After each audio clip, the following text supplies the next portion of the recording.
السلام عليكم ورحمة الله تعالى وبركاته. اللهم صل وسلم وبارك على سيدنا محمد عليه أفضل الصلاة والسلام.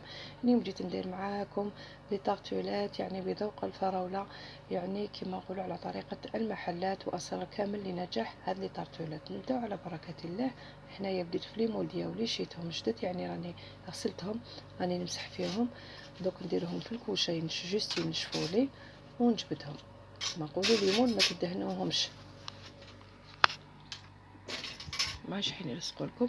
راح نبداو نخلطوا العجينه ديالنا. عندي 125 غرام تاع الفارين تاع المارغرين فلوريال، وصفه يعني كما نقولوا بامتياز. راح نعطيكم كامل الاسرار باش تنجح لكم وديروها وليمه لا كمشاريع ولا في العيد ولا في المناسبات ولا لسهرات رمضان. هنا عندي البيضه ديالي، انا دائما كملاحظه البيضه ديالي ما نديرهاش ديريكت حتى نشمها ولا نشوف اذا خاسره ولا لا. هنا عندي 3 ملاعق كبار تاع السكر، هكذا نديروهم. وعندي هنا دوك نحكهم، لازم نحكهم مليح باش يذوبوا لي. والمارغرين ديالي كانت بدرجه حراره الغرفه، واللي جاتها يابسه جبدتها من الفريجيدير ديرها في الميكرووند تذوب شويه، ماشي تذوب ولكن تبدي شويه شويه فقط تذوب. هنا نحكوا المارغرين تاعنا والسكر هكذا كما راكم تشوفوا.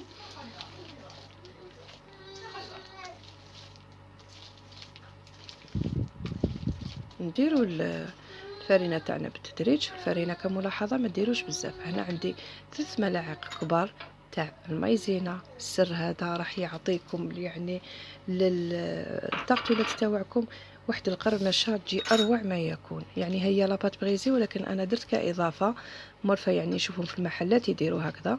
عندك 4 ملعقه ما باربع، يعني شويه فقط تاع الخميره. ردوا بالكم ديروا الخميره بزاف، لانكم اذا درتوا الخميره بزاف راح يفسد لكم الشكل تاعها وما تجيكمش مليحه. ديروا شويه فقط على راس المورف هكذا. بداو تلموا، يعني طموا بالفارينه، ما ديروهاش جاريه وما ديروهاش يابسه، روحوا غير بالعقل فقط حتى تلحقوا القوام. هاي العجينه ديالنا نخلوها. انا دائما العجينه تاع لاباط بغيزي نديرها في الفريجيدير تريح. هنا خليتها نص ساعه. الان بعد ما خمرت لي نروح نجيبها ونبدا نسقمها، يعني في المول ديالي نبسطها في المول ديالي. انا هكذا تجيني طريقه سهله. انا شت يعني كاين اللي يبسط يحط الليمون ديالو ويبسط، لكن انا هذه هي الطريقه اللي تساعدني وما يخرجوليش لي شوت فيها. هنا كي تكون بارده، يعني كملاحظه نعطيكم تان النصيحه الثانيه، كي تخدموها مليح هكذا سيو طلعوا للفوق حتى الشنايفها الفوق هذوك وراهم مبرجين طلعوها مليح. وتاني ديروها دكا كي تكملوها زيدوا ديروها نصف ساعه في الفريجيدير، او يعني حتى في المجمد 4 ساعات. لازم تخلوها في الفريجيدير باش ما تهبطش، باش تبقى الشكل تاعها. هنا سقموها مليح، يعني ما ملا جاتكم خشينه راح تجيكم بنينه ولا رقيقه راح تجي بنينه. صدقوني عجينه هشه من اروع ما يكون. ماشي راني نشكر في خدمتي ولا، ولكن جربوها وردوا لي خبر. انا نسقمها مليح ونديرهم في الفريجيدير مده، قلت لكم انا خليتهم نص ساعه، واللي كانت مزروبه ديرهم في المجمد 4 ساعات هكذا. دونك نحطهم في الفريجيدير يتجمدوا يبردوا. هنا نروحو نخلطوا لا كريم باتيسير ديالنا. عندي هنا صريط الحليب، عندي زوج صفار بيض. هو الصفار يعني باش تجيكم بنينه، راح تجي روعه، الكو تاعها يجي كريمي بزاف بنين. ديروا زوج صفار بيض هكذا. ديروا واحد اثنين، على ما اظن درت 4 ملاعق ولا ثلاثة ملاعق سكر حبيبات، و3 ملاعق مملوءه تاع المايزينا. الحبيبات ما يكونش معمره كيما المايزينا ديرهم بزاف معمرين، وخلطوهم مليح. ادوهم على فوق الفرن هكذا. كي ديروها بالخط وتشوفوا تجي معاكم عرفوا بلي الكريم باتيسير تاعكم راهي واجده. ديروا لها ملعقه كبيره تاع الزبده باش تجيكم بنينه. ذوبوها هكذا كيما راكم تشوفوا. واللي ما عندوش ما يديرش الزبده، لكن انا لا كريم باتيسير دائما كندير لها المارغرين تجي بنينه. نحطوها هكذا تبرد،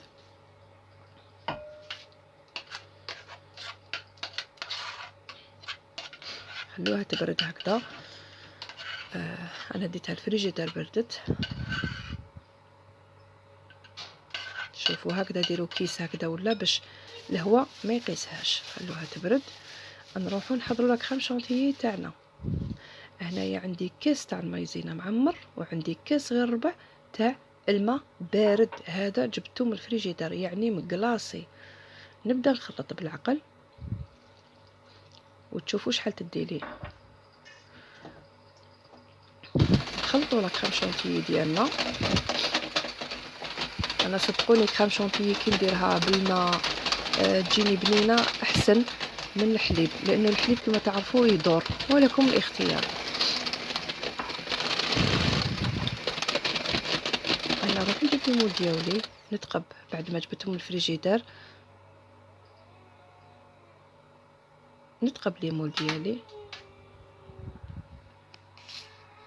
انا كيما راكم تشوفوا. يعني نروح نجبد لي مول ديالي، ندير لهم ثقوب هكذا بالفرشيطه. لازم تتقبوهم مليح باش ما طلع لكمش العجينه. هنايا بعد ما طابوا لي يعني درتهم على 180 درجه، طابوا لي مليح، تحمروا لي مليح. نروح نجبد وبردوا، لازم ضروري يكونوا باردين. نروح نجبد كريم باتيسير ديالي مع الكريم شونتيي ونضربهم هكذا، يعني كريم دبلومات هذه، ونخلطها مليح حتى تعطيني يعني كما نقولوا شكل يعني كريمي، يعني تولي كي لا بوماد هكذا. نخلطو مليح، ويعني في زوج يكونوا باردين. نعمروها في كيس هكذا تاع حلواني باش تسهلوا عليكم الخدمه. واللي ما عندهاش كيس هكذا تجيب المغرف وتعمر عادي، يعني الطريقه الكلاسيكيه تاعنا هكذا. نعمرو مليح يعني، ونبداو نعمرو لي طارطولات تاعنا هكذا. هذه فقط باش نسهلوا برك الخدمه علينا. وما تنسونيش يعني وليت لكم فضلا فضلا فضلا راكم حفظتوني تعليقاتكم الطيبه واشتراككم في القناه وتبارطاجيو الفيديو مع الاهل والاصدقاء. يعني راني بحاجه ليكم. هنا نسويوها بالمغرف، هنا نسويوها كامل بالمغرف. صدقوني والله العظيم غير روعه، من اروع ما يكون. بنه ولا خلاصوا في نهارهم. انا قطعت لافخاز ديالي هكذا شرائح، والتزيين لكم الاختيار، زينوا كيما تحبوا كل واحد والقوء ديالو. انا درت في كل حبه درت 5 شرائح، وانتم دبروا ريسانكم تقطعوا الدوائر، ديروا حبه كيما تحبوا هكذا. عندي هنايا لاجولي ديالي، نروح ندير لها الفانيليا هذه تاع لافخاز هذيك يعني تاع القرع نشريوها. هنا ما جاتنيش حمراء، رحت زدت لها شويه كولورون، لانكم كي ديروا بزاف على بالكم بلي يتبدل الكو تاعها. نتوما ديروا شويه وديروا شويه كولورون يعني على الحموريه